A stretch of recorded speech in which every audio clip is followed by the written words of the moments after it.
Hello guys, आपका मेरे channel smart study में स्वागत है। आज हम शिक्षा निदेशालय के द्वारा क्लास 9th का जो मैथ्स का पेपर है, जो प्रैक्टिस पेपर है गणित का, उसको सॉल्व करेंगे।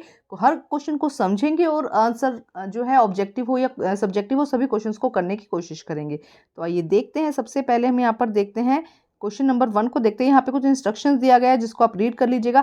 अब सेक्शन ए को देखते हैं। देखो सेक्शन ए में क्या कहा गया है, हम ध्यान से देखते हैं। हम यहाँ पे हिंदी मीडियम और इंग्लिश मीडियम दोनों में ही क्वेश्चंस को सोल्व करेंगे। निम्नलिखित में से कौन सा समीकरण y अक्ष के समांतर है? Which of the following is the equation of the line parallel to y axis. देखो ये क्या होता है, x एक्सिस होता है और ये क्या होता है, y एक्सिस होता है। तो उन्होंने क्या कहा है कि कौन सा y एक्स के जो है पैरेलल होगा। Which is the following the equation is the line parallel of y axis. तो मान लो अगर x का यहाँ पे 7 पे आता है तो ये क्या हो जाएगा, अगर यहाँ पे कोई लाइन आती है 7 पर, यहाँ से 1 2 3 4 7 करते हैं तो ये क्या हो जाएगा, x इक्वल 7। ये जो पॉइंट होगा ये किसके इक्वल होगा, ये होगा y के एकदम समांतर होगा या उसके पैरेलल होगा। ठीक है। नेक्स्ट क्वेश्चन क्या कहा गया है, x की स्क्वायर माइनस 9 में x का गुणांक क्या है? The coefficient of the x of the polynomial x की स्क्वायर 9। तो देखो पॉलिनोमियल किसको कहते हैं, x यहाँ पे तो x नंबर ही नहीं है ना, तो अगर पॉलिनोमियल किसे कहते हैं, मान लो 9x होता तो x का पॉलिनोमियल क्या होता 9x, लेकिन यहाँ पे नंबर क्या है x की स्क्वायर। 9 जो है -9 में है लेकिन x कोई नंबर ही नहीं है, तो x का पॉलिनोमियल क्या हो जाएगा यहाँ पे 0। ए यहाँ पे ऑप्शन सही हो जाएगा। नेक्स्ट देखिए क्या कहा गया है, सबसे छोटी प्राकृत संख्या क्या है? The smallest natural number is 1। ये आप लोगों को पता ही होगा, बी आंसर करेक्ट हो जाएगा। क्वेश्चन नंबर 4,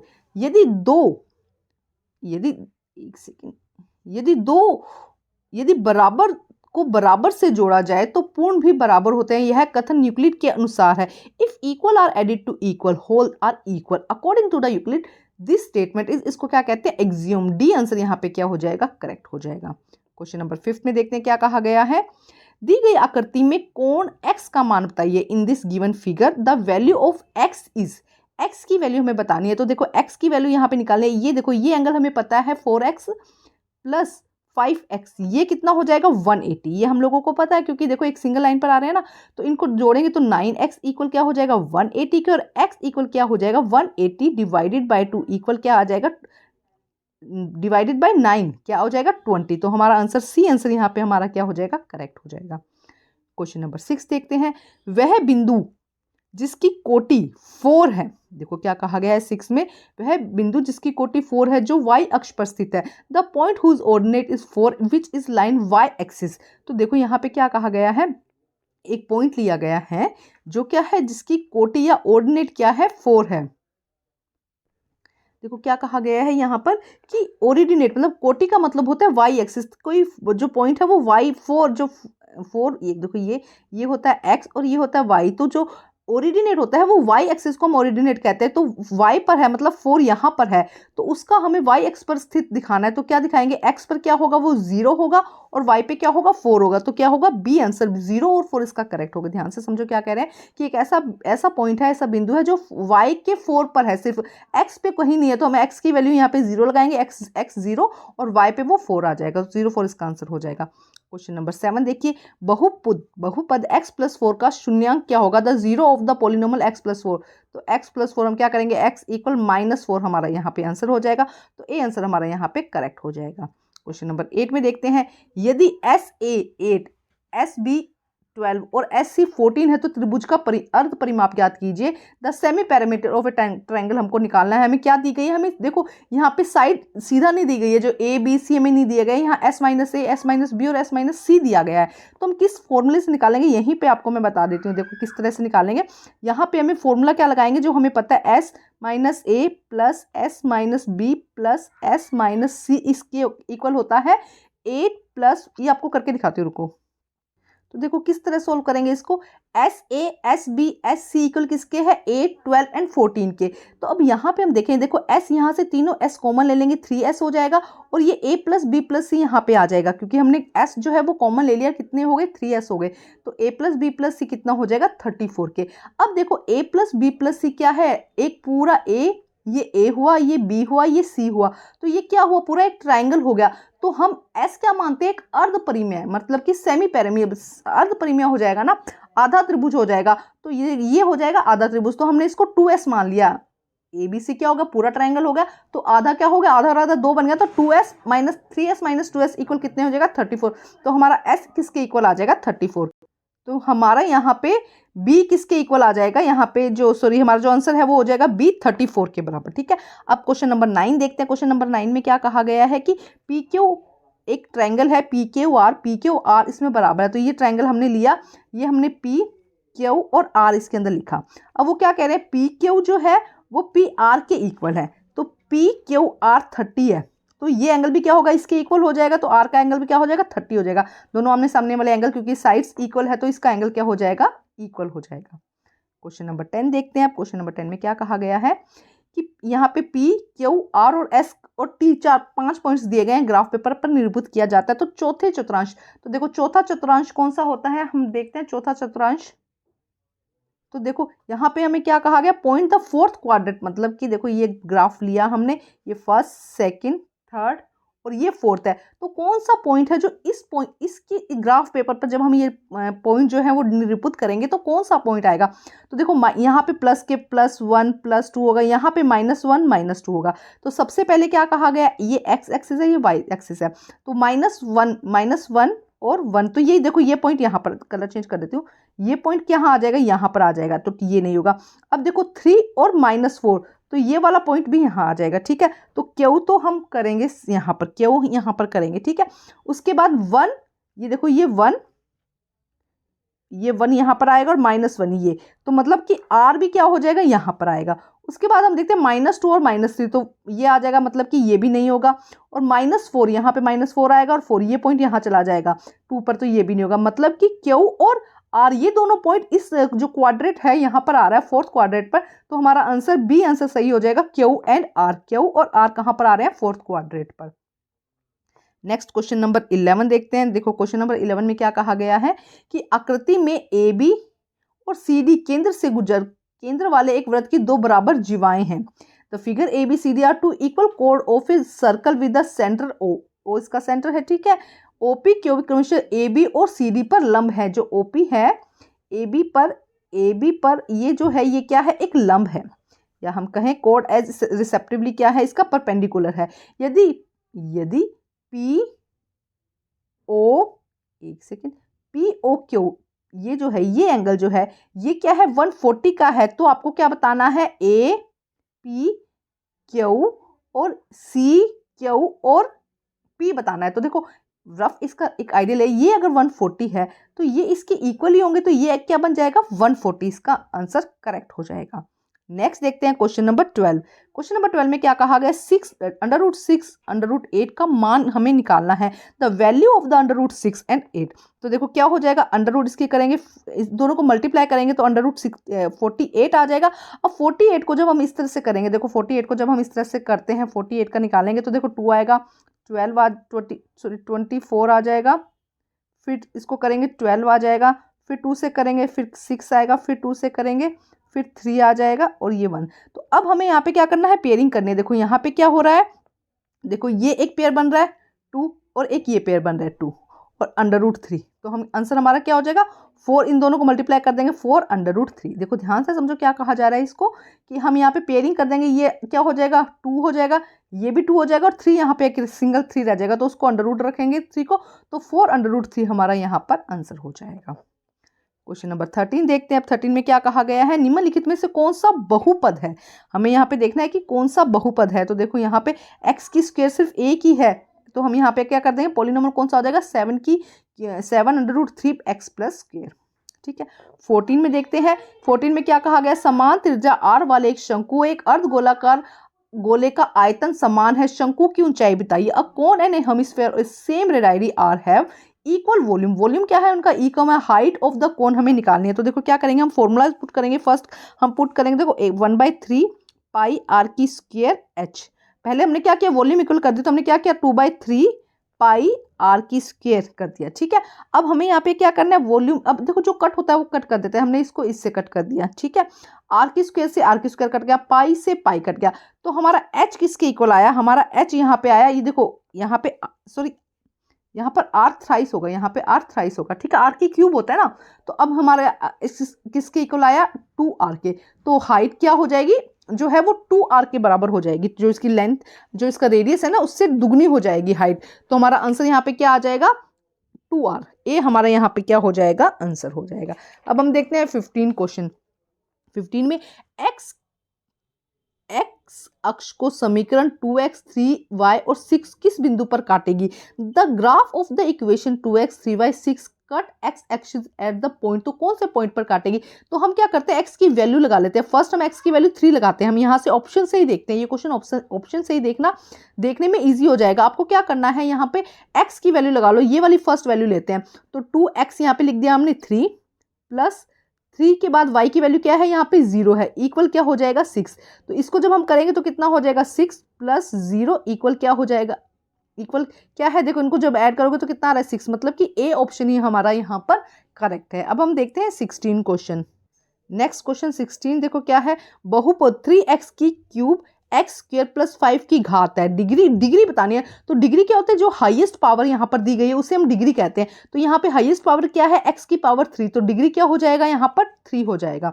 अब देखते हैं 17 क्वेश्चन। देखो 17 क्वेश्चन में क्या कहा गया है, एक समचतुर्भुज की भुजाओं के मध्य बिंदुओं को क्रम से मिलाने पर वह आकृति प्राप्त होगी। तो यहाँ पे देखो क्या कहा गया है, a figure obtain of the joining the mid point of the side of rhombus. जैसे कि देखो ये क्या हो गया, रोम्बस हो गया, ठीक है। अब इसके मिड पॉइंट्स को, जैसे कि ये इसका मिड पॉइंट है, ये यहाँ पे, इनके मिड पॉइंट को मिलाएंगे तो कौन सी आकृति प्राप्त होगी, तो ए रेक्टेंगल। सी आंसर यहाँ पे क्या हो जाएगा, करेक्ट हो जाएगा। 18 देखते हैं, 18 में क्या कहा गया है, 12 सेंटीमीटर ऊंचाई वाले एक समबाहु त्रिभुज का क्षेत्रफल बताओ। The area of A equilateral triangle having 12 centimetre. तो इसको देखो जब सोल्व करेंगे तो आंसर, इसको सॉल्यूशन का मैं अलग से एक वीडियो बना दूंगी, इसका आंसर 18√3 हो जाएगा। पूरा इसको सोल्व करना होगा, उसके लिए वीडियो आप लोगों के लिए बना दूंगी। अब देखते हैं क्वेश्चन नंबर 19। क्वेश्चन नंबर 19 देखो, इसमें आपको क्या करना है, जो स्टेटमेंट दी गई है और जो उसका रीजन दिया गया है वो दोनों सही है या नहीं, इसके बारे में हमको बताना है। तो देखो क्या है फर्स्ट स्टेटमेंट, यदि ए बी और पी क्यू और एक्स वाई बराबर है तो ए बी और एक्स वाई बराबर होंगे। देखो बिल्कुल बराबर होंगे, फर्स्ट स्टेटमेंट सही है। दूसरा, जो वस्तुएं एक ही वस्तु के बराबर होती है वो एक दूसरे के भी बराबर होती है। देखो क्या कहा गया, A B equal P Q equal X Y और A B equal X Y. ये तीनों स्टेटमेंट क्या हो, देखो बराबर, ए बी बराबर है पी क्यू बराबर है एक्स वाई के, तो ए बी भी क्या होंगे, एक दूसरे से बराबर होंगे। और यही इसकी स्टेटमेंट है, things which are equal to the same things are also equal to another things. तो ए ऑप्शन यहाँ पे क्या हो जाएगा, सही हो जाएगा। क्वेश्चन नंबर 20 देखिए क्या कहा गया है, 6 सेंटीमीटर त्रिज्या और 10 सेंटीमीटर तिर्यक ऊंचाई वाले शंकु की ऊंचाई 12 सेंटीमीटर है। एक समवृत्तीय शंकु की ऊंचाई त्रिज्या और तिरछी ऊंचाई के एक समकोण त्रिभुज बनाती है। तो देखो, the height of a cone having radius 6 centimetre and slant height 10 centimetre is 12। तो फर्स्ट जो स्टेटमेंट है वही क्या है, इसके अंदर सही नहीं है। तो डी आंसर, अभिकर्ण तो सही नहीं है, लेकिन इसकी जो आंसर स्टेटमेंट दी गई है कि the height radius and slant height of a right angle is conform a right angle triangle. तो डी आंसर यहाँ पे क्या हो जाएगा, सही हो जाएगा। फर्स्ट जो है वो सही नहीं है, बट सेकंड क्या है यहाँ पर सही है। अब देखते हैं हम 21 क्वेश्चन। 21 क्वेश्चन में देखो क्या कहा गया है कि ए बी सी डी एक समांतर चतुर्भुज है। ए डी 100, ये वाला एंगल जो 105 दिया गया है, भुजा ए बी को ई पर बढ़ाया गया है। अब इसको क्या किया गया, ई तक बढ़ाया गया, जैसे कि आकृति में दिखाया गया। एक्स प्लस वाई का हमको मान यहाँ पर निकालना है, एक्स प्लस वाई का मान हमको यहाँ पर निकालना है। तो देखो ये कितना है, 105 है, ये 105 है। तो ये क्या हो जाएगा, क्योंकि ये देखो यहाँ पे क्या कहा गया है, ध्यान से समझो, इसको हम एंगल 1 लगा लेते हैं, ठीक है। तो angle 1 plus angle Y, angle 1 plus angle Y कितना हो जाएगा, 180, ठीक है। अब एंगल 1, क्योंकि आमने सामने तो इक्वल एक दूसरे के बराबर है, तो 105 ये हो जाएगा, plus angle Y, plus angle Y, एक सेकेंड, ये एक मिनट, ये देखो, ये मैं कह रही हूँ, ये एंगल और ये angle, angle 1 plus angle Y equal है 180 के, ठीक है, आमने सामने के बराबर होंगे। ये इसके बराबर होगा तो 105 प्लस वाई, ये किसकी हो जाएगा, 180 के, ठीक है। ये इसके बराबर है, दोनों आमने सामने वाले बराबर हैं। अब देखो, अब वाई एंगल यहाँ पे कितना आ जाएगा, 75। 180 में से जब हम 105 को माइनस करेंगे तो 75, ये हमारा वाई एंगल आ जाएगा। और वाई और एक्स क्या है, एकांतर कोण है, ये भी एक दूसरे के बराबर होंगे। वाई और एक्स क्या है, बराबर हैं, तो 75 प्लस 75 ये कितना हो जाएगा, 105 हो जाएगा। ये कितना हो जाएगा, 150, सॉरी, ये कितना हो जाएगा, 150, क्योंकि x प्लस वाई हमको यहाँ पे निकालना है, ठीक है। नेक्स्ट देखो क्या है, दी गई आकृति यदि ए बी सी डी एक वर्ग है तो x की वैल्यू यहाँ पर हमें निकालनी है। अब इसमें देखते हैं नेक्स्ट क्वेश्चन। देखो ए बी सी डी एक वर्ग है, मतलब कि वर्ग के सारे जो एंगल हैं वो क्या होंगे 90 डिग्री होंगे, ठीक है। अब देखो ये 105 दिया गया है, तो ये पूरी हमें पता है कि ये 105 दिया है, तो हम इस एंगल को निकाल सकते हैं। ये कितना हो जाएगा 180 में से जब हम 105 को माइनस करेंगे तो ये कितना आ जाएगा 75। तो एक एंगल हमारे पास में 75 आ गया। अब ये एंगल 90 और ये इसको मिड से प्रॉपर काट रहा है पूरा, तो ये कितना हो जाएगा 90 का आधा 45 हो जाएगा, ठीक है। और एक्स एंगल मतलब दो एंगल निकल गए हैं हमारे, ध्यान से समझो। ये क्या हुआ 75, ये क्या हो गया क्योंकि पूरा 90 है तो मिड से एकदम काट रहा है 45, तो 75 प्लस 45 प्लस एक्स किसके इक्वल हो जाएगा 80 के। तो एक्स की वैल्यू क्या आ जाएगी 180 माइनस इसको ऐड करेंगे तो हम आ जाएगा 120। तो एक्स की वैल्यू यहाँ पे कितनी आ जाएगी 60। थोड़ा सा कंफ्यूजन है भी, क्वेश्चन में कंफ्यूजन हो रही है थोड़ा सा, लेकिन इसका आंसर यही आएगा 60 आ जाएगा, ठीक है। चेक कर लेंगे हम एक बार ये। अब देखते हैं क्वेश्चन नंबर 22। यदि दो रेखाएं परस्पर प्रतिच्छेद करती है तो सिद्ध कीजिए कि शीर्षाभिमुखी कोण बराबर होते हैं। If two line intersect each other then prove that the vertical opposite angle are equal. तो देखो इसमें हम किस तरह से करेंगे इसको, देखिए क्या कहा गया है, if two lines intersect each other, ये टू लाइन्स है ये एक दूसरे को इंटरसेक्ट करे, then prove the vertical opposite angle, ये एंगल इसके बराबर होगा और आपको प्रूव करना है कि ये एंगल इसके बराबर होगा। तो देखो अब क्या कहा गया है यहाँ पे, ध्यान से समझो। मानो कि ये एंगल ए है, ये सी है, ठीक है। अब देखो यहाँ पे ए और सी किसके बराबर है, ए प्लस सी हम कर देंगे, ये 180 के बराबर है, ठीक है। इसको हम बी और डी मानते हैं, बी और डी, ठीक है। तो बी प्लस डी किसके बराबर हो जाएगा 180 के, ठीक है। ये वाली बात समझ में आ गई। तो अब हम कह सकते हैं कि देखो जब ये एंगल बी और जो ये बी और यहाँ पे जो दिया गया, एक सेकेंड, तो देखिए अब देखो यहाँ पे अगर हम इसको ए बी ना लिखकर सीधे अगर हम इसको यहाँ पे लिखते हैं तो देखो जब ए प्लस सी इक्वल है बी प्लस डी के, ये वाली बात हम यहाँ पे कह सकते हैं कि ए एंगल डी के इक्वल है। और अगर आपकी बुक में अगर आप देखेंगे 94 पेज पर इसका पूरा एक्सप्लेनेशन है जिसमें बहुत अच्छे तरीके से समझाया गया है। मैं आपको शॉर्टकट तरीका बता रही हूँ। तो हम कह सकते हैं कि ए बी के इक्वल है और सी डी के इक्वल है। तो ए किसके इक्वल है, बी के इक्वल है, सी किसके इक्वल है, डी के इक्वल है। बेसिक कॉन्सेप्ट मैंने आपको समझा दिया। पूरा जो थ्योरम के अकॉर्डिंग जो दिया गया है एग्जाम के अकॉर्डिंग, वो आप पेज नंबर 94 पर जाकर अच्छे से देख सकते हैं अपने। तो बेसिक में यही कहा गया है कि एक जब एंगल बना रहे हैं तो ये दोनों एक दूसरे के बराबर हो जाएंगे, ये दोनों एक दूसरे के बराबर, क्योंकि हमने इनको 180, एक जब सिंगल लाइन पे कोई भी, जैसे कि सिंगल लाइन पे जब आता है एंगल, ये देखो ये वाला एंगल, यहाँ पे जो भी एंगल बनेंगे वो 180 का ही होगा। इसी तरह यहाँ जो एंगल बन रहे हैं वो 80 के बन रहे हैं। तो ये किसके, इन दोनों का ऐड और इन दोनों का ऐड क्या है, बराबर है। तो जब बराबर है तो ये इसके बराबर है, ये इसके बराबर है। जो भी समझाया उसको अच्छे से 94 आप पेज पर जाकर देख लेना। अब देखते हैं नेक्स्ट क्वेश्चन। थोड़ी सी स्क्रीन को छोटा करेंगे जिससे कि क्वेश्चन पूरा आ जाए। देखो क्वेश्चन क्या गया है, नीचे दी गई आकृति की सहायता से निम्नलिखित को लिखिए। हमें यहाँ पे आइडेंटिफाई करना है, तो आइए करते हैं इसको सोल्व। देखो स्क्रीन को थोड़ा सा छोटा कर देती हूँ जिससे कि आपको आसानी से समझ में आ जाए।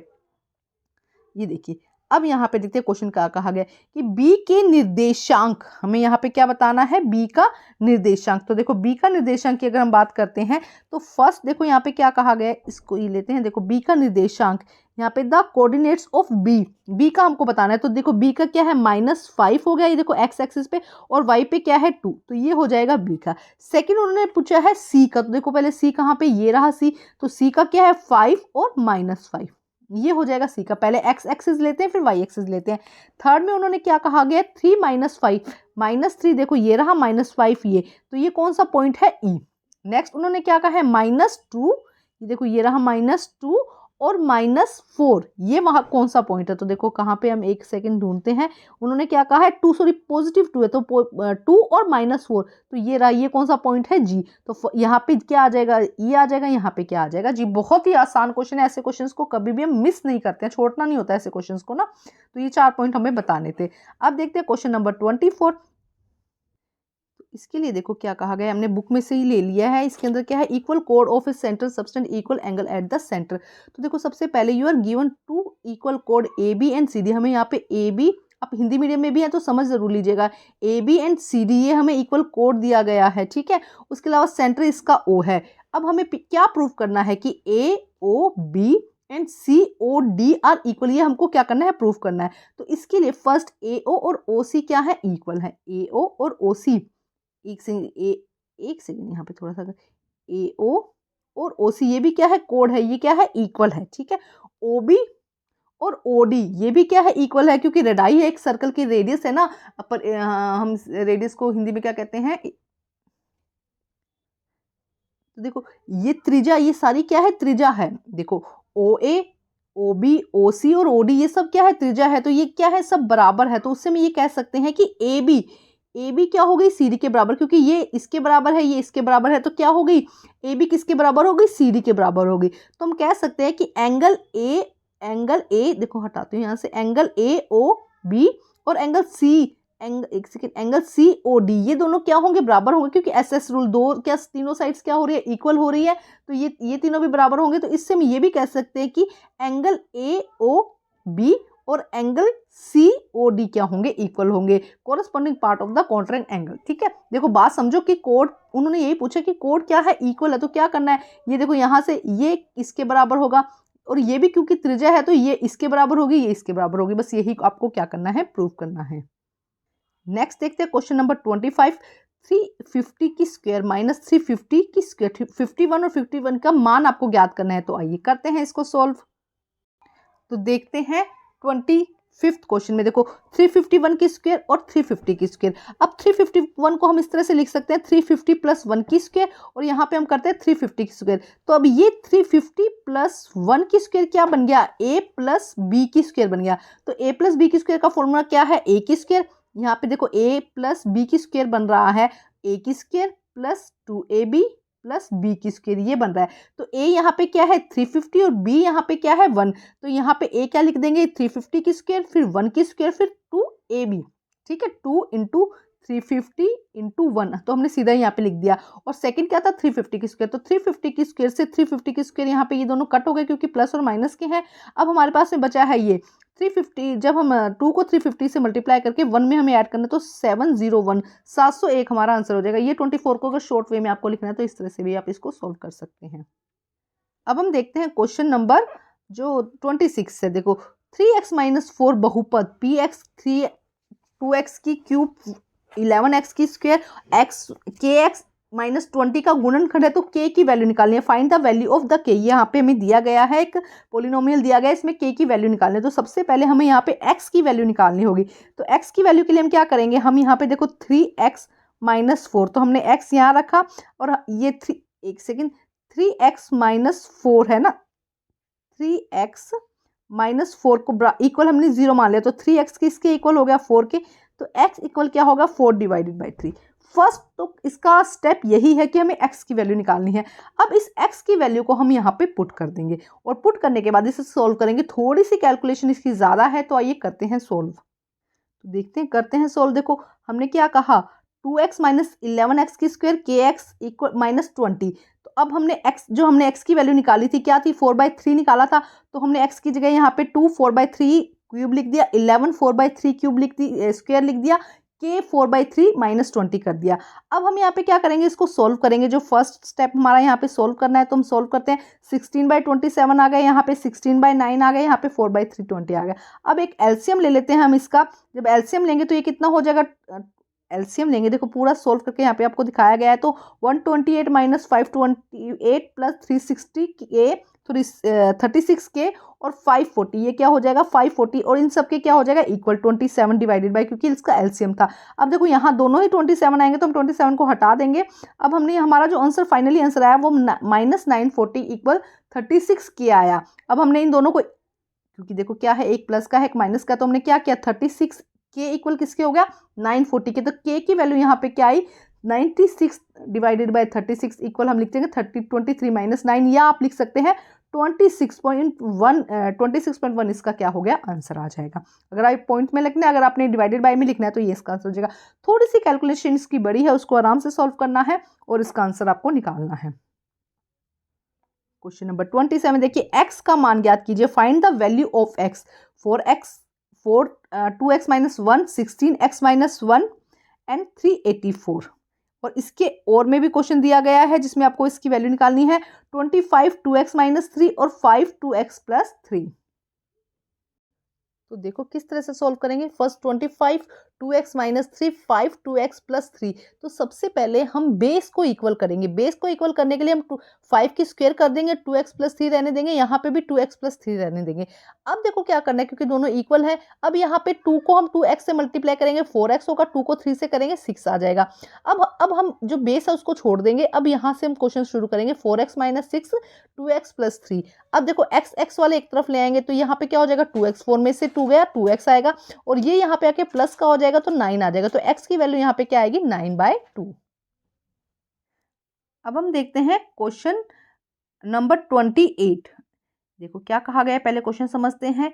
एक आकृति में पी क्यू, एक सेकंड को थोड़ा सा छोटा करते हैं। हाँ अब देखिए, एक आकृति में पी क्यू आर, ये देखो पी क्यू आर और पी आर क्यू इक्वल है। सिद्ध कीजिए कि पी क्यू एस और पी आर टी भी इक्वल है। फिगर पी क्यू आर और पी आर क्यू आर क्या है, इक्वल है। Then prove P Q R और पी आर टी क्या है, एक दूसरे के इक्वल है। ये इसमें क्या करना है, प्रूव करना है। देखिए इसको किस तरह से करेंगे, यहाँ पे हम एंगल 1 मानते हैं, यहाँ पे हम एंगल 2 मानते हैं, तो हम कहेंगे एंगल 1 किसके इक्वल है, एंगल 2 के, ठीक है। इसके बाद देखो यहाँ पे एंगल 3 माना, एंगल 4 माना, तो वो यही कह रहे हैं। देखो क्योंकि ये देखो ये क्या है, एंगल 1, देखो यहाँ पे देखो एंगल 1, एक सेकंड इसको थोड़ा सा ऊपर कर लेते हैं। अब देखो अब समझते हैं हम। देखो ये एंगल 1 है, ये एंगल क्या है, 2 है, ये एंगल 3 है, ये एंगल 4 है। उन्होंने क्या कहा था कि पी क्यू आर इक्वल है, तो एंगल 1 वही वाला फॉर्मूला देखो 180 वाला सब जगह चलता है। 1/3 एंगल किसके इक्वल है, क्योंकि ये क्या है 180 है। इसी तरह एंगल 2 प्लस एंगल 4 किसके इक्वल हो जाएगा, 180 के। ये 180 है, ये 180 है, तो हम कह सकते हैं कि एंगल ये वाला एंगल 3 एंगल 4 के क्या है, इक्वल है। इसी को थोड़ा सा मतलब आपको थोड़ा सा दिखा के करना है, बट जो बेसिक कॉन्सेप्ट है वो इसका यही है। अब देखते हैं नेक्स्ट क्वेश्चन क्या कहा गया है।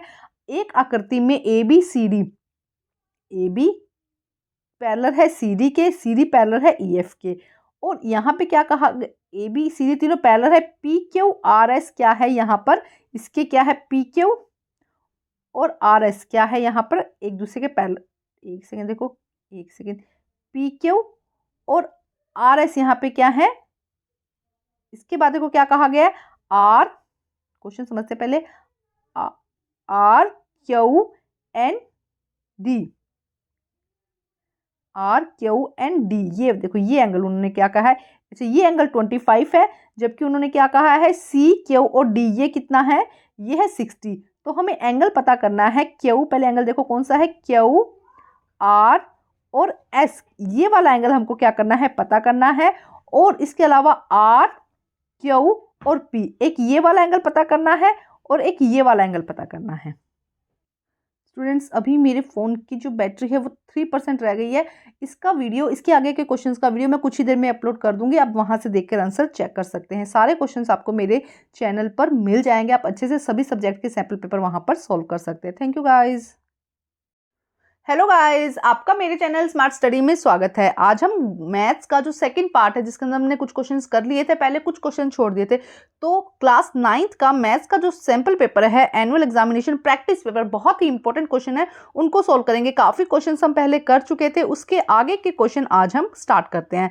तो हम स्टार्ट करते हैं यहाँ से। क्वेश्चन नंबर हम 25, 26 और 27 कर चुके थे। 28 क्वेश्चन से स्टार्ट करते हैं, हालांकि पहले भी हम कर चुके थे, लेकिन इसमें अच्छे से हम समझा कर इस क्वेश्चन को सॉल्व करेंगे।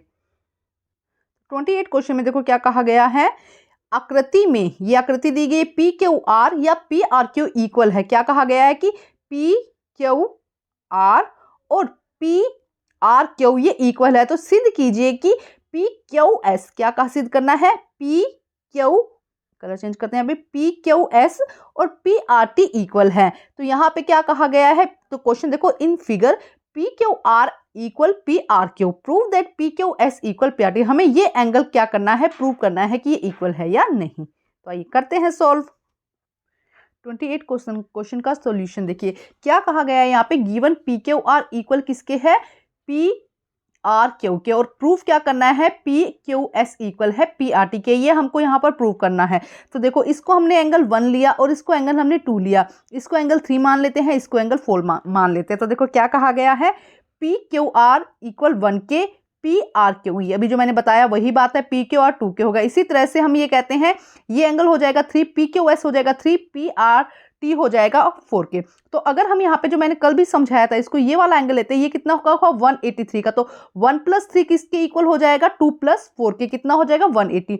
अब यहाँ पे देखो उन्होंने ये बात कही है कि 1 और 2 दोनों क्या है इक्वल है, तो 1 और 2 यहाँ पे दोनों क्या हो जाएंगे इक्वल हो जाएंगे, तो हम इसको क्रॉस कर देते हैं। अब क्या एंगल बचा 3 और 4, और यही हमें क्या करना है प्रूव करना है कि 3 और 4 एंगल इक्वल है, तभी यही चीज हमको प्रूव करनी थी। तो यहाँ पे क्या हो जाएगा PQS इक्वल किसके हो जाएगा PRT। तो देखो ये एंगल तो उन्होंने कहा है प्रूफ किया है कि इक्वल है, ये एंगल हम क्या करेंगे बस ये फॉर्मूला करके आप बहुत ही इजीली इसको सॉल्व कर सकते हैं। करते हैं नेक्स्ट क्वेश्चन। अब देखते हैं हम क्वेश्चन 29। आकृति में यदि AB CD और EF ये तीनों क्या है पैरेलल हैं, ठीक है।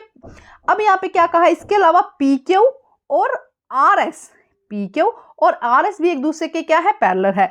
अब यहाँ पे एंगल दिया गया है R, देखो RQND, RQDN 25 डिग्री है, और CQ और P ये कितना है 60 डिग्री है। तो आपको क्या प्रूफ करना है यहाँ पे QR, देखो QR और S, QR और S, एक सेकेंड, QR और S मतलब कि ये वाला एंगल आपको यहाँ पे पता करना है। इसके अलावा उन्होंने क्या कहा है RQ और P, RQ और P ये वाला एंगल, ये चीज उन्होंने कही है, ये चीज आपको पता करनी है, ज्ञात कीजिए। तो समझ में आ गया होगा क्वेश्चन में क्या कहा गया है, आपको ये एंगल पता करना है। पहले एक देखो कलर चेंज करके बताती हूँ, फर्स्ट आपको ये एंगल पता करना है, सेकंड आपको ये वाला एंगल पता करना है। तो आइए करते हैं इसको सोल्व। अब यहाँ पे देखते हैं हम क्वेश्चन में देखो क्या कहा गया है, यहाँ पे डायग्राम। अब इसमें देखो क्या कहा गया है, यहाँ पे हम थोड़ा सा एंगल पहले समझ लेते हैं कि करना क्या है। T, इस पॉइंट को हमने T मान लिया और इस पॉइंट को हमने यहाँ पर X मान लिया, 2 पॉइंट हमने मान लिए। अब देखो क्या कहा गया, T, Q और C ये दिया गया है कितना है 120, ठीक है। उसके बाद क्या, एक सेकेंड, T, Q और X, ठीक है, अभी निकालना है T, Q और C।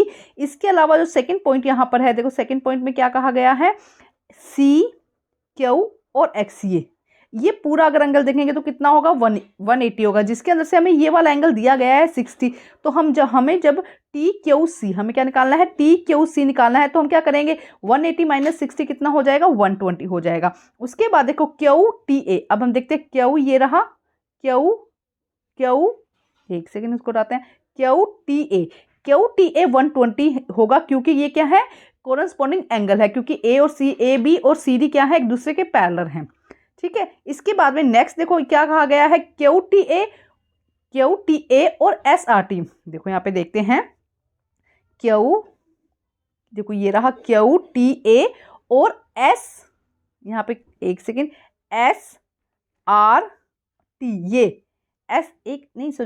एक सेकेंड SRT, ये भी क्या, ये अगर देखो ये अगर 120 आया है तो ये भी क्या हो जाएगा 120 हो जाएगा, ठीक है, क्योंकि वो क्या था कोरेस्पॉन्डिंग एंगल थे। देखो यहाँ से हमारा ये एंगल निकल गया, सबसे पहले हमने 120 ये निकाल दिया, ये क्या होगा इसका कोरेस्पॉन्डिंग, ये भी इसका क्या हो जाएगा 120 हो जाएगा। अब इसके साथ ये भी क्या हो जाएगा 120, क्योंकि सारी लाइन्स क्या है एक दूसरे के पैरेलल है, कोरेस्पॉन्डिंग एंगल हो जाएगा, क्योंकि PQ क्या है एक दूसरे, PQ और RS एक दूसरे के क्या है कोरेस्पॉन्डिंग एंगल।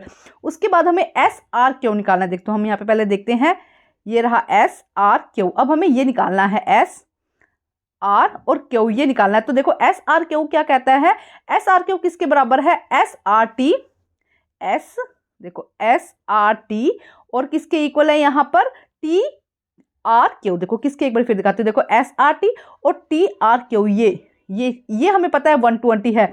तो अब देखो आगे क्या करेंगे, 120 + 25, क्यों ये 25 क्यों लिया, क्योंकि यहाँ पे ये एंगल 20, ये वाला एंगल 25 है, तो ये इसके क्या होगा अल्टरनेट एंगल हो जाएगा ना, तो ये भी कितना हो जाएगा 125। तो 120 + 25 ये कितना हो जाएगा 145। ध्यान से समझो क्या कहा गया, ये देखो बात समझो, सीधे शब्दों में समझो, ये 120 हमारा निकल कर आया, तो ये हमारा 120 हो गया, ये भी हमारा 120 हो गया, ठीक है। ये 25 है तो इसके अल्टरनेट ये भी 25 होगा, तो पूरा एंगल कितना हो जाएगा 120 + 25, तो एंगल कितना हो जाएगा 145 का हमारा एंगल हो जाएगा। अब नेक्स्ट देखो क्या कहा गया, अब QRP और SRQ दोनों क्या है अल्टरनेटिव इंटीरियर एंगल, ये भी क्या हो जाएगा हमारा 145 का हो जाएगा। थोड़ा सा ध्यान से समझोगे क्वेश्चन आपको समझ में आ जाएगा। अब देखते हैं क्वेश्चन नंबर 29। निम्नलिखित तालिका में एक दिवसीय अंतरराष्ट्रीय क्रिकेट मैच में बनाए जाने वाले रनों को दर्शाती है। The following table shows the run scored a one day international cricket match. उपरोक्त आंकड़ा को आयत चित्र द्वारा निरूपित करना है। तो इसको क्या करना है, आयत चित्र द्वारा निरूपित करना है। तो देखो बहुत ही आसान होता है, क्या है, इस तरह से आपको एक तरफ रन लिख देने हैं, यहाँ पे आपने रन लिख दिया और यहाँ पे आपको ओवर लिख देना है। यहाँ पे आप इस तरह से लिखेंगे, एक सेकेंड, यहाँ पे लिखेंगे ओवर लिख देंगे यहाँ पर, और यहाँ पर आप रन लिख देंगे। ठीक है, अब हमको लेना है 10 का, तो यहाँ पे हम 0 से 10 का ले लेंगे। एक सेकंड, ये एक कॉलम हम 0 से 10 का ले लेंगे। पहले हम क्या करते हैं, यहाँ पे स्टार्ट करते हैं एक मतलब 0 से हम यहाँ से लेके 10, 20, 30, 40, 50 इस तरह से। तो फर्स्ट में यहाँ पे फर्स्ट कॉलम हो जाएगा 0 से 10, ये हो जाएगा 42, तो इसको हम 42 तक ले जाएंगे। थोड़ा सा अच्छे से बना के दिखाती हूँ आपको। यहाँ पे देखो, यहाँ पे हमने 10 का लिया, ये 10, ये क्या है, ओवर है, ये 20, ये 30, ये 40, इतना ही मैं दिखाऊंगी, आगे 50 का हो जाएगा। ठीक है, उसके बाद यहाँ पे हम रन लेते हैं। यहाँ पे अगर हम रन लेते हैं तो 10, 20, 30, 40, 50 और 60, ये इस तरह से हमने रन ले लिए। अब 0 से 10, ये 0 से ना, यहाँ से 0 से 10 में जो रन है वो देखते हैं कितने बने हैं, 42। तो मतलब कि 40 से थोड़ा सा ऊपर हमने लिया। ग्राफ पे आप करोगे तो अच्छे से बन जाएगा। अब 10 से 20 के अंदर 56 है, तो 50 से हमने थोड़ा सा ऊपर लिख दिया, ये हमारा 56 हो गया। स्केल से आप अच्छे से बनाएंगे। उसके बाद 20 से 30 में 35, तो देखो ये हमारा 35 हो गया। 20 से 30 सीधा सीधा करेंगे इसमें। ठीक है, उसके बाद में क्या कहा गया है, 30 से 40 के बीच में है 60, तो 30 से 40 के बीच में आप 60 पर पहुंच जाएंगे इस तरह से। ठीक है, यहाँ पे देखो 10, 20, ये 20 हो जाएगा, ये 30 हो जाएगा, ये 40 और यहाँ पे 50। अब देखो 40 से 50 में 40 है, तो ये इस तरह से आपको बार ग्राफ बनाना है, आयत चित्र बनाना है, हिस्टोग्राम। ठीक है, तो अच्छे से बनाना है, बहुत ही आसान है। बस आप यहाँ पे जो मापदंड लेंगे उसके अंदर 0 से 10, 10 से 20, ये इस तरह से हो जाएगा। नेक्स्ट क्वेश्चन देखते हैं, question number 30। P Q are एक आयत है, ए बी सी डी और डी क्रमशः भुजाओं P Q R S P के मध्य बिंदु है। दर्शाइए कि चतुर्भुज ए बी सी डी एक समचतुर्भुज है। PQRS a rectangle is ABCD are midpoint of the side PQRS SP respectively. Show that quadrilateral ABCD is rhombus. तो आइए करते हैं क्वेश्चन नंबर 30। तो देखिए किस तरह से सॉल्व होगा ये क्वेश्चन। एक सेकेंड, हम कलर लेते हैं। यहाँ पे उन्होंने क्या कहा है, ABCD। ठीक है, उसके मिड पॉइंट से आपको करना है और ये बताना है कि ये क्या है, एक यहाँ पे क्या कहा गया है, आपको प्रूव करना है कि ABCD, आपने एक रेक्टेंगल लिया है, उन्होंने कहा उसके मिड पॉइंट को जब जोड़ोगे तो ABCD को आपको प्रूव करना है कि वो एक रोम्बस है। ये हमको क्या करना है, उसको प्रूव करना है। तो देखो क्या कहा गया है, to show ABCD in rhombus we have to show the following, ABCD is a angle and all side are equal. हमको ये चीज को क्लियर करनी है। तो देखते हैं, ड्रॉ डायग्राम हमने किया, उसके बीच में डायगोनल लिया है हमने। अब यहाँ से देखते जाइए क्या क्या लिखा गया, उससे समझ में आएगा। AD are the mid point of the PQ और PS by mid point theorem. AD SQ parallel होंगे। AD किसके इक्वल होगा, A डिवाइडेड बाय SQ के। देन RSQ इक्वल किसके होंगे, BC एंड SQ के, एंड BC किसके इक्वल हो जाएगा, हाफ SQ के। ध्यान से समझो, फ्रॉम 1 and 2 देखो क्या कहा गया, एक बार समझा देती। AD, यहाँ पे जो AD वाला पॉइंट है जो हम कह रहे हैं, एक सेकेंड, यहाँ पे जो AD का पॉइंट है, देखो AD कहाँ पे, पहले देखो ये AD, ये कहा गया है AD किसके इक्वल है, यहाँ पे देखो AD किसके इक्वल है, हाफ SQ के। तो देखो बिल्कुल सही बात है, ये पूरी है, AD किसके होगा, हाफ SQ के इक्वल हो जाएगा। इसी तरह से जो SQ है, क्या CB किसके इक्वल हो जाएगा, हाफ SQ की। यही बात हमने यहाँ पे कही है, क्योंकि वो देखो क्या है, एकदम मिड पॉइंट से, एक मिड पॉइंट से सेकंड मिड पॉइंट तक जा रहा है। ठीक है, यहाँ से एक कॉर्नर से दूसरे कॉर्नर, और ये क्या कर रहे हैं, मिड पॉइंट से जा रहे हैं, तो ये इसके क्या है, हाफ है। तो देखो यहाँ पे क्या लिखा है, BC भी किसके इक्वल हो गया, हाफ SQ के। ये पॉइंट्स अब आपको समझ में आ गए होंगे, ये दोनों क्या हो जाएंगे, एक दूसरे के हाफ हो जाएंगे। अब यहाँ पे क्या कहा गया है, AD इक्वल है BC के एंड AD इक्वल है BC के। ये दोनों लाइन यहाँ पे प्रूफ हो रही है, AD और ये वाली बात यहाँ पे प्रूफ हो रही है। ठीक है, अब देखो क्या कहा गया है, to contract diagonal PQ CD AB and CD parallel AB। तो इससे ये प्रूफ होता है कि ABCD इज क्या है, यहाँ पर एक, यहाँ पे जो है रोम्बस है। अब देखते हैं क्वेश्चन नंबर 31। जनवरी के महीने के दौरान दिन में दौरान रिकॉर्ड किया गया दिल्ली का तापमान निम्नलिखित तालिका में प्रस्तुत किया गया। Temperature of the recorded daily during the day month of the January represent following. यहाँ पे टेम्परेचर टाइम दिया गया, यहाँ पे टेम्परेचर दिया गया, उससे रिलेटेड क्वेश्चन है। तो आइए देखते हैं क्वेश्चन। फर्स्ट क्वेश्चन क्या, उपरोक्त जानकारी के अनुसार निम्नलिखित प्रश्नों के उत्तर दीजिए। फर्स्ट क्या, 12 घंटे के अंतराल में तापमान में अंतर ज्ञात कीजिए। Find the difference between the temperature of 12 hour. तो देखो क्या कहा गया है 12 आवर, मतलब कि हम यहाँ से लेते हैं 12 घंटे के बीच में हमें क्या निकालना है, and find the difference in the temperature in 12 hour. तो देखो 12 घंटे के निकालते हैं हम, यहाँ से 3 से लेके चलते हैं, तो 3 से यहाँ पे 3 में कितना टेम्परेचर आया, 3 से 3 सुबह के रात 12 घंटे हो गए, 8 से कितना हो गया 18, तो डिफरेंस कितना आ गया 10। बहुत ही आसान क्वेश्चन है। 10 डिग्री सेल्सियस किस समय सबसे ठंडा था, What time at the time was the coldest, सबसे ठंडा समय कौन सा था, टेम्परेचर जहां सबसे कम हो, तो 6 PM। तो यहाँ पे क्या आ जाएगा 6 AM, यहाँ पे क्या हो जाएगा टेम्परेचर सबसे कम हो जाएगा। प्रातः 3 बजे से 6 बजे तक तापमान में किस प्रकार परिवर्तन हुआ, how did the temperature vary from 3 AM to 6 AM। 3 to 6 AM में क्या हुआ टेम्परेचर -1, 1 डिग्री कम हुआ है ना, तो हम यहाँ लिखेंगे -1 डिग्री सेल्सियस, 1 डिग्री सेल्सियस में क्या हुई है, कमी हुई है। देखो बहुत ही आसान क्वेश्चन है, ऐसे क्वेश्चन को आपको गलती से भी छोड़ना नहीं है। अब हम करते हैं क्वेश्चन नंबर 32। देखो क्या कहा गया क्वेश्चन नंबर 32, रीड करते हैं। AB एक रेखाखंड है, P और Q इस रेखाखंड AB के विपरीत इस प्रकार स्थित है कि प्रत्येक AB से समदूरस्थ है। दर्शाइए कि PQ रेखाखंड AB का लंब समद्विभाजक है। AB is a line segment PQ are point or opposite side AB such as each of them equidistant from the point A and B. Show the line PQ is the perpendicular bisect of AB. तो ये करते हैं solve. देखो क्या कहा गया है यहाँ पर, गिवन क्या है AP, यहाँ पे देखो गिवन क्या है AP किसके इक्वल है, BP के, ठीक है, एंड AQ किसके इक्वल है, BQ के, और हमको प्रूफ क्या करना है, AO इक्वल है OB के, और OP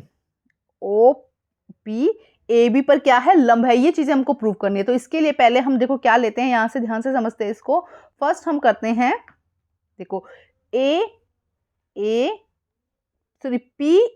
PAQ और PBQ इसमें लेते हैं। तो देखो यहाँ पे PA और PB क्या है, इक्वल है, QA और QB ये भी क्या है, इक्वल है।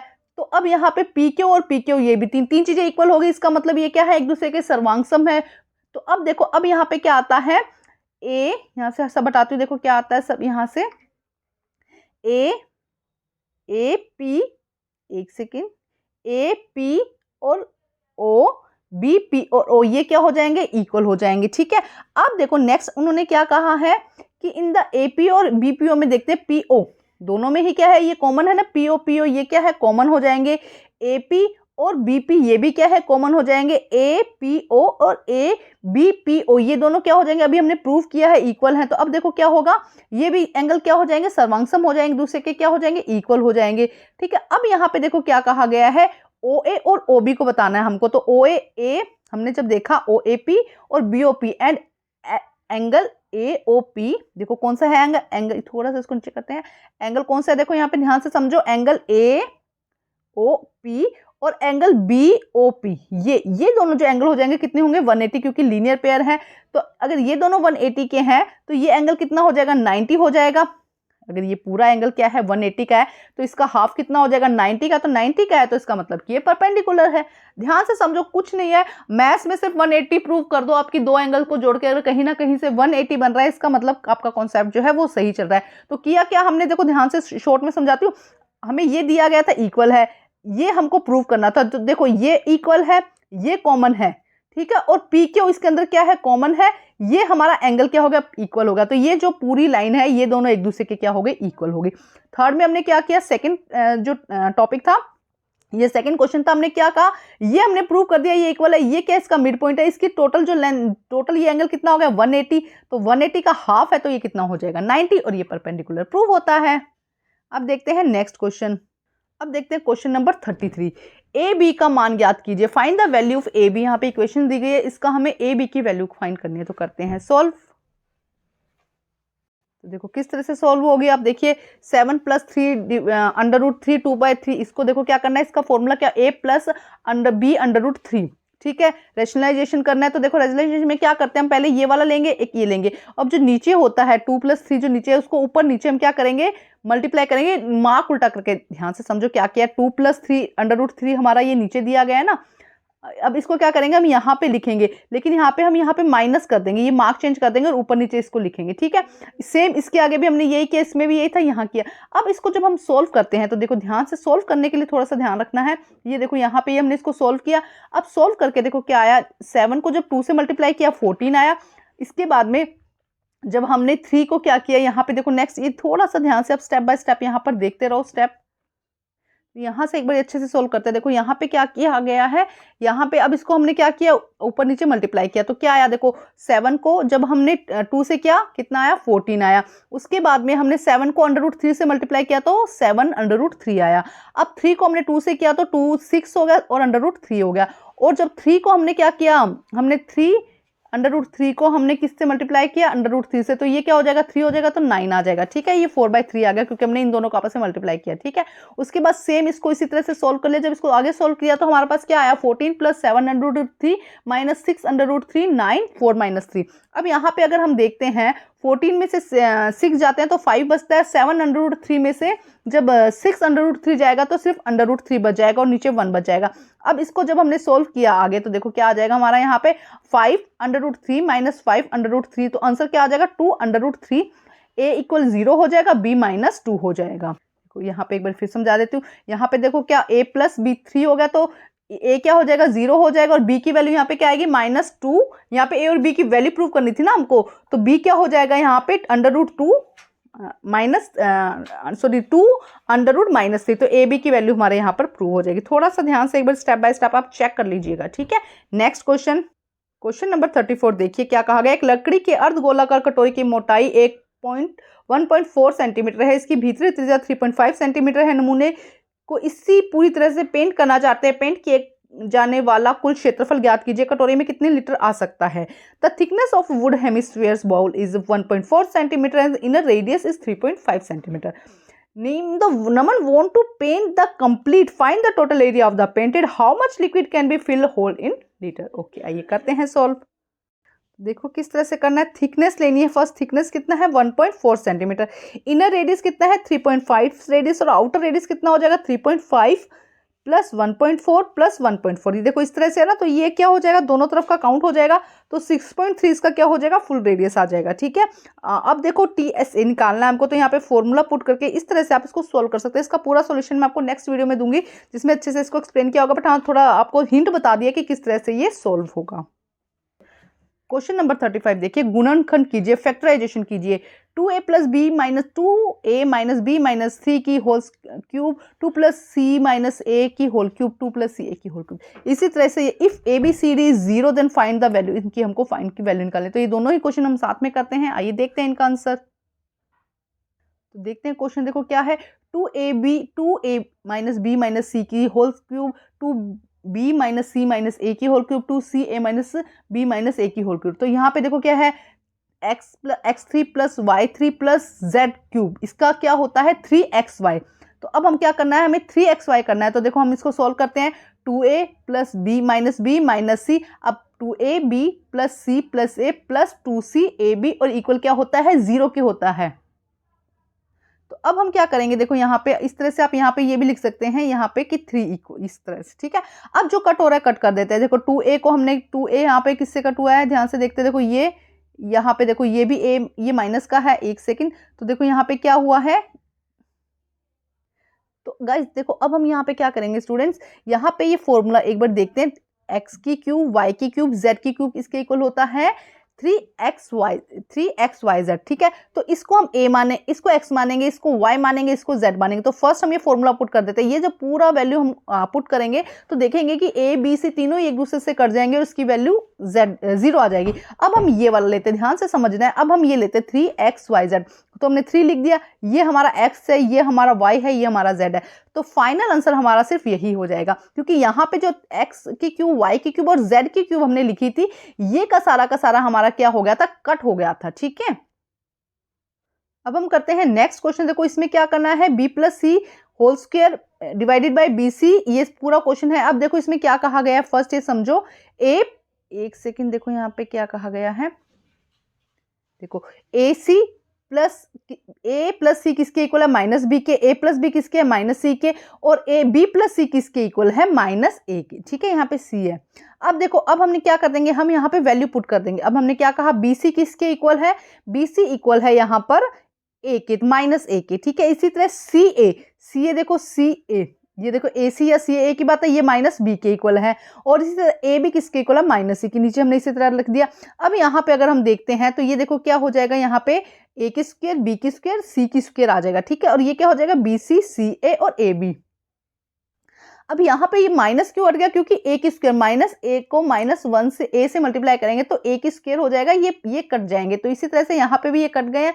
अब अगर हम देखते हैं तो हमारा फॉर्मूला ये यहाँ पे पुट होता है ए प्लस बी प्लस सी की थ्राइस ए बी सी। तो देखो आगे इस तरह से हमने फॉर्मूला पुट किया, बेटे थोड़ी सी इसमें भी कंफ्यूजन है, लेकिन एक बार इसको चेक कर लीजिएगा। देखो यहाँ से इस तरह से आंसर हमारा यहाँ पे 3 आ रहा है। एक बार फिर कह रही है इसमें थोड़ी सी कंफ्यूजन है, इसको अच्छे से चेक कर लीजिएगा। अब हम करते हैं नेक्स्ट क्वेश्चन। अब देखते हैं क्वेश्चन नंबर 36, जो सेक्शन ई है। यहाँ पर देखो क्या कहा गया है, सुनील अपने पिता के साथ एक वृत्ताकार पार्क घूमने गया, वहां त्रिकोणीय आकार का तालाब पी क्यू आर देखा, और यह भी देखते हैं कि दुकानें पी क्यू आर एस पर स्थित है। जैसा कि आकृति में दिखाया गया है, वह अपनी जरूरत के अनुसार कुछ पदार्थ खरीदता है और दुकान पी क्यू के बीच में 8 मीटर की दूरी है। दुकान पी और आर के बीच की दूरी 6 मीटर है। एस वह बिंदु है जहां सुनील अपने पिता के साथ खड़ा है। देखो यहाँ पे दिया गया है। अब हम पढ़ते हैं। Sunil visited a circular park with his father, he see a triangular shape in P Q and R. Also observe that the 3 shops are situated P पर, Q पर और R पर क्या है, 3 shops है। Show in the figure from where they have purchased some food item according to the needs. Distance between shop P and Q, P और इन दोनों का distance 8 है। And then between P and R, P और R का distance 6 है। S is the point where the Sunil is standing with his father. S इस point पर वो अपने फादर के साथ में खड़ा है। ये क्वेश्चन समझ में आया। अब यहां से क्वेश्चन पूछे गए उनको हमें सोल्व करना है। क्वेश्चन देखते हैं पहले क्या कहा गया है। क्यू, ये देखो क्यू, एस और आर की आपको वैल्यू निकालनी है, ठीक है। What is the measure of the Q R S, वृत्त की सबसे लंबी जीवा की लंबाई ज्ञात करनी है। Find the length of the longest chord of the circular and सिद्ध कीजिए कि पी क्यू पी आर, देखो क्या कहा गया, पी आर एंड क्यू एक समकोण है। प्रूव द क्यू यहां से शुरू करते, क्यू पी एंड आर क्या है, एक समकोण है। ये देखो ये वाला angle Q P and R एक क्या है, राइट एंगल है। ये हमको क्या करना है, प्रूव करना है। या यहाँ पे क्या कहा गया है लास्ट में, क्या P Q R P Q और एस पी क्यू का मान ज्ञात कीजिए। हमें क्या करना है, पी क्यू, देखो पी क्यू आर, नेक्स्ट क्या है आर पी आर क्यू, एक सेकेंड देखो ध्यान से देखो, P Q R P Q और एस क्यू आर एस का वैल्यू ज्ञात करनी है। तो देखो सबसे पहले हम क्या करते हैं, ये क्यू एस और R 90 degree angle in the semi circle. क्या है, ये एक सेमी सर्कल है तो ये क्या हो जाएगा 90 डिग्री। फर्स्ट का आंसर हमारे सामने आएगा। सेकंड देखो क्या कहा गया, क्यू आर, देखो उसको हटाते हूँ, Q R is a diameter hence longest कोड। तो क्यू आर क्या है, एक डायमीटर व्यास है, इसलिए ये सबसे लॉन्गेस्ट क्या हो जाएगी, कोड हो जाएगी। नेक्स्ट देखो क्या कहा गया है। अब हमें पाइथागोरम थ्योरम यूज करनी है पी क्यू आर के लिए, तो देखो पी क्यू की स्क्वायर, पी आर आपको नजर आ रहा होगा थोड़ा सा, देखो यहाँ पे हम देख लेते हैं। पी क्यू, देखो P Q plus P R equal है क्यू आर की स्क्वायर के। तो जब इस तरह से पूरा करेंगे तो 100 यहाँ पे हमारा आ जाएगा, और क्यू आर की यहाँ पे कितना आ जाएगा, 10 सेंटीमीटर, ठीक है। अब थर्ड में देखो क्या कहा गया है, पी क्यू आर क्या है 90 डिग्री। एक सेकेंड हम इसको थोड़ा सा छोटा करते हैं। उन्होंने क्या कहा है, ध्यान से समझो, Q P and R 90 degree angle obtain is a semi circle. Same यही कि सेमी सर्कल पर है, इसलिए ये क्या हो जाएंगे, 90 एंगल के हो जाएंगे। अब क्वेश्चन नंबर 36, प्रधानमंत्री राष्ट्रीय सहायता कोष, जिससे कि PMNRF भी कहा जाता है, प्राकृतिक मानव निर्मित आपदाओं को लोगों को सहायता प्रदान करने के लिए निधि है। इसके अंतर्गत आने वाले प्राकृतिक आपदाओं में बाढ़, चक्रवात, भूकंप आदि शामिल है। मानव निर्मित आपदाएं प्रमुखतः दुर्घटना या एसिड हमले, दंगे आदि शामिल है। 2 सहेलियां शालू और गीतिका ने मिलकर प्रधानमंत्री राहत कोष में 200 रुपए का योगदान दिया। X + Y 200 रुपए में व्यक्त किया गया है। उपरोक्त उत्तर के आधार पर निम्नलिखित प्रश्नों के उत्तर देने हैं, ठीक है। क्या कहा गया, ये देखो अभी हमने रीड कर लिया, इंग्लिश और हिंदी में आपको समझ में आ गया होगा। यदि क्या कहा, समीकरण में x + y 200 है तो ax + by + c 0 के रूप में व्यक्त कीजिए। Expression x + y = 200 then form ax, by and c को इक्वल करना है। यदि शालू ने 150 रुपए का योगदान दिया तो गीतिका ने कितना दिया। If Shalu contribute 150 then how much contribute to Geetika. समीकरण में x + y 200 के 2 हल ज्ञात कीजिए। Find the 2 solution of the x + y 200। x + y को आलेख बनाइए, करते हैं इनको सॉल्व। तो देखो फर्स्ट क्वेश्चन में क्या हो जाएगा, x plus y minus 200 equal 0, first का आंसर हो जाएगा। हमें यहाँ पे क्या बताना था, x plus y minus 200 equal 0। अब देखो सेकंड का तो इजी है ना, अगर एक ने 150 दिए तो दूसरे का क्या आ जाएगा, वाई ने कितना दिया है, 50 दिया है, बहुत ही आसान क्वेश्चन है। थर्ड में हमें एक आलेख बनाना था, तो देखो कि x प्लस वाई 200 हम यहाँ पे लिखेंगे, x को क्या है इस तरह से हम सोल्व करेंगे, x 100 हो जाएगा, y 100 हो जाएगा, यहाँ पे 130 और 70, इस तरह से आप इसको सोल्व करके पूरा आंसर यहाँ पर बना सकते हैं। अब देखते हैं नेक्स्ट क्वेश्चन। अब क्वेश्चन नंबर 38 देखते हैं। लोहड़ी के दौरान दुकानदारों के षटभुजाकार उपहार बक्से के लिए तैयार किए गए रेवड़ी, तिल, गज्जक, मूंगफली थी। षटभुज बॉक्स की भुजाएं बराबर है, रेवड़ी का भाग ए सी ई में, तिल को भाग डी ई में, गज्जक का भाग ए बी में रखा गया है। भाग में मूंगफलियों को रखा गया है ए बी, इस भाग में मूंगफलियों को रखा गया, बॉक्स को अनुसार बांटा गया। देखो एक बार ध्यान से समझो क्या कहा गया, देखो इंग्लिश में रीड करते हैं। During the lorry the shopkeeper prepare hexagonal shaped gift box, एक गिफ्ट बॉक्स है जिसमें रेवड़ी, तिल, गज्जक और पीनट्स रखे गए हैं। The hexagonal has equal side, okay इसकी इक्वल साइड है। द रेवड़ी इज द प्लेस ए सी, और इस वाले पार्ट में क्या रखी गई है, रेवड़ी रखी गई है, ठीक है। इसके बाद में बी एफ और डी, बी डी एफ, इस वाले पार्ट में क्या रखा गया है, तिल रखे गए हैं, ठीक है। गज्जक किसमें रखी गई है, ए बी और ई, ये वाला भाग में क्या रखी है, हम अलग अलग कलर लेते हैं।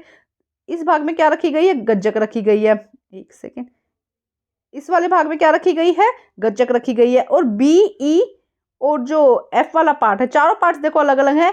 इस वाले पार्ट में यहाँ पे उन्होंने पीनट्स रखे हैं, एक में ये रखा है, एक में यहाँ पे उन्होंने रेवड़ी रखी है, यहाँ वाले पे उन्होंने तिल रखा है, इस वाले भाग में उन्होंने क्या रखा है, गज्जक रखी है, और इस वाले भाग में उन्होंने पीनट्स रखे हैं। अब इसी के अकॉर्डिंग हमें क्या करना है, क्वेश्चंस को सोल्व करना है। गज्जक और मूंगफली के विभाजन की लंबाई ज्ञात कीजिए। Find the length of the portion of the गज्जक एंड पीनट्स। मूंगफली भाग का क्षेत्रफल ज्ञात कीजिए। What is the area of the part of having peanuts, और किसका क्षेत्रफल अधिक है, तिल या गज्जक का। विच कवर मोर एरिया, तिल और गज्जक। तो देखिए सबसे पहले क्या कहा गया है उन्होंने, बीई, ये देखो बीई की स्क्वायर किसके इक्वल है, 15 और 8 की स्क्वायर के इक्वल, तो कितना हो जाएगा 17 सेंटीमीटर। पाइथागोरस थ्योरम लगेगी, 15 की स्क्वायर प्लस 8 की स्क्वायर तो कितना हो जाएगा 289, और बीई कितना आ जाएगा यहाँ पे 17 सेंटीमीटर। सेकंड में एरिया निकालना है, तो 1/2 बी और एच आ जाएगा, तो एरिया कितना आ जाएगा, 8, ये 8 है, ये 15 है, और हाफ का ट्राइंगल बन रहा है, तो एरिया कितना हो जाएगा 16 सेंटीमीटर। थर्ड में उसने कहा है किसका एरिया ज़्यादा होगा, तो देखो यहाँ पे ध्यान से देखते हैं हम, एक सेकेंड, यहाँ पे देखो ध्यान से, अगर आप देखोगे तो यहाँ पे एरिया ऑफ तिल का एरिया कौन सा था, ये देखो तिल का एरिया था, तो 1, ये भी एक ट्रायंगल बन रहा है, तो सेम वही फॉर्मूला लग जाएगा, 15.6 आ जाएगा। तो यहाँ पे क्या है कि एरिया ऑफ गज्जक का जो एरिया है वो यहाँ पर क्या हो जाएगा, मोर हो जाएगा। थोड़ा सा ध्यान से समझो, बहुत ही इंटरेस्टिंग क्वेश्चन है, बस ट्राइंगल का फॉर्मूला यहाँ पे पुट करना है। और पाइथागोरस तो थ्योरम होती है जिसमें a की स्क्वायर प्लस b की स्क्वायर इक्वल क्या होता है, c की स्क्वायर, वो वाला फॉर्मूला यहाँ पे लगा के इसको सोल्व करना है। तो ये था हमारा मैथ्स का क्वेश्चन सैंपल पेपर। अगर कोई क्वेश्चन छूट गया तो उसके लिए नेक्स्ट वीडियो आ जाएगा। Thank you guys.